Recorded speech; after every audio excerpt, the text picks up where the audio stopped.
رکعت والی جو فرض نماز ہے، فرض نماز کی تیسری اور چوتھی رکعت میں سورہ فاتحہ کے بعد سورت نہیں ملانی ہوتی۔ اس کے علاوہ میں کیا کہہ رہا ہوں، صرف اس کے علاوہ کسی بھی نماز کی ہر رکعت میں، کسی بھی نماز کی ہر رکعت میں سورہ فاتحہ کے بعد سورت لازمی ملانی ہوتی ہے۔ آپ سمجھ رہے نہیں سمجھ رہے؟ اور اس کے بعد ایک ہم سے تھوڑی سی شروع میں مسٹیک ہوئی ہے، جب جماعت کھڑی ہوتی ہے اس میں ساتھ اقامت پڑھتے ہیں، ہمیں اقامت کہنی چاہیے تھی جو نہیں کہے۔ اقامت کیا ہوتی ہے؟ جب جماعت کھڑی ہوتی ہے تو ایک بندہ اقامت کہتا ہے، اس کے دوران پھر سارے لوگ اپنی صفیں سیدھی کر لیتے ہیں، ٹھیک ہے؟ اور اقامت کے لفظ کیا تو بچے آپ کھڑے ہو جائے، چلو کھڑے ہو کے اقامت کیسے کرتے ہیں؟ اللہ اکبر، اللہ ہاتھ سیدھے کر کے اللہ اکبر، اللہ اکبر، اللہ اکبر، اللہ اکبر، اشہد ان لا الہ الا اللہ، اشہد ان لا الہ الا اللہ، اشہد ان محمد رسول اللہ، اشہد ان محمد رسول اللہ، حی علی الصلاۃ، حی علی الصلاۃ، حی علی الفلاح، حی علی الفلاح، قد قامت الصلاۃ، قد قامت الصلاۃ، اللہ اکبر، اللہ اکبر، لا الہ الا اللہ۔ شاباش، یہ اقامت کہنی ہے، ٹھیک ہے؟ جب الصلاۃ خیر من النوم صبح کی اذان میں جب مؤذن کہتے ہیں تو ہم اس کے جواب میں کہتے ہیں صدقتا و بررتا۔ کیا کہتے ہیں؟ صدقتا و بررتا۔ ہم نے یہ سیکھا تھا کہ جب اذان ہو رہی ہو تو اذان کے ہر لفظ کے جواب میں وہی لفظ کہنا ہے۔ حی علی الصلاۃ اور حی علی الفلاح کے جواب میں کیا کہنا ہے؟ لا حول ولا قوت الا باللہ۔ اور الصلاۃ خیر من النوم کے جواب میں کیا کہنا ہے؟ صدقتا و بررتا۔ صدقتا و بررتا، بررتا نہیں، بررتا کیا؟ اور اسی طرح جب اقامت ہو رہی ہو تو اقامت کے بھی وہی الفاظ ساتھ ہمیں بھی آہستہ آواز سے کہنے چاہیے۔ اور جب یہ تکبیر کہنے والا مکبر قد قامت الصلاۃ کہتا ہے تو ہم نے کہنا ہوتا ہے اقامہ اللہ و ادامہ۔ کیا کہتے ہیں؟ اقامہ اللہ و ادامہ،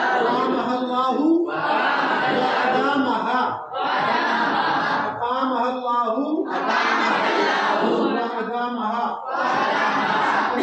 جب نماز ختم ہو جاتی ہے، دیکھو جب ہم نے نماز کا سلام پھیر لیا تو آپ نے دیکھا عمومی مساجد میں فرض نماز کے بعد دعا ہوتی ہے۔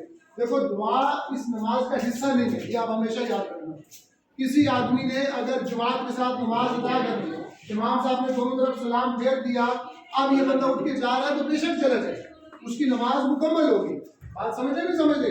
دعا تک اگر آپ کے پاس وقت ہے آپ بیٹھ سکتے ہیں، بہت اچھی بات، نہیں بیٹھے آپ اٹھ کے سکتے ہیں۔ جو نماز کے بعد مساجد میں اجتماعی طور پر دعا ہوتی ہے، یہ یاد رکھنا یہ اس نماز کا حصہ نہیں ہے۔ البتہ اتنی بات ضرور ہے کہ جب ہم نماز پڑھ لیتے ہیں تو نماز کے بعد چند دعائیں ایسی ہیں جو ہمیں انفرادی طور پر ضرور پڑھنی ہے، جو اللہ کے نبی لازمی پڑھا کرتے تھے۔ اس میں ایک ہے اللہم انت السلام ومنک السلام تبارک یا ذا الجلال والاکرام۔ یہ تو بہت آسان ہے، تقریباً سب کو یاد ہو جائے گی۔